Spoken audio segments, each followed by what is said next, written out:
There are stories that slip between the cracks of history, tales that whisper not through pages, but through time itself, where truth, legend, and madness bleed together. Tonight, we step into one of those shadows. This is not a story of heroes or gods. It is a story of what happens when the human mind dares to see too much. It began with a single discovery, one that was never meant to be made. A finding so obscure, so buried, that even those who stumbled upon it refused to speak of it again. But silence has a strange way of feeding curiosity. And in the heart of that silence, something began to awaken. The world around us has always been an illusion of control.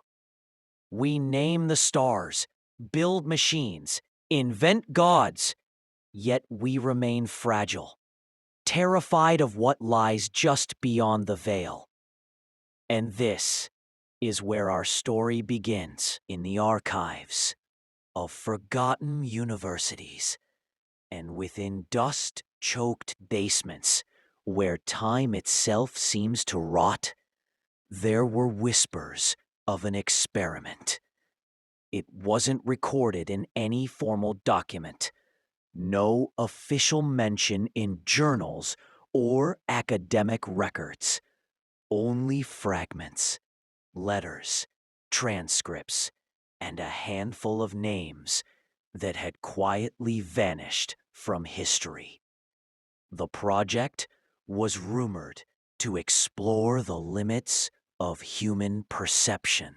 What happens when the mind is forced to look beyond its natural boundary, to see the fabric of reality, not as we imagine it, but as it truly is. They believed that somewhere in the unseen spectrum of existence, there was a frequency, a pattern of light and sound that could unlock what lies beneath consciousness itself. For months, maybe years, they tried to map it, building strange devices, half machine, and then, one night, they found it. The frequency that wasn't supposed to exist. The note that didn't belong in this universe. They played it once, and everything changed. The air shifted.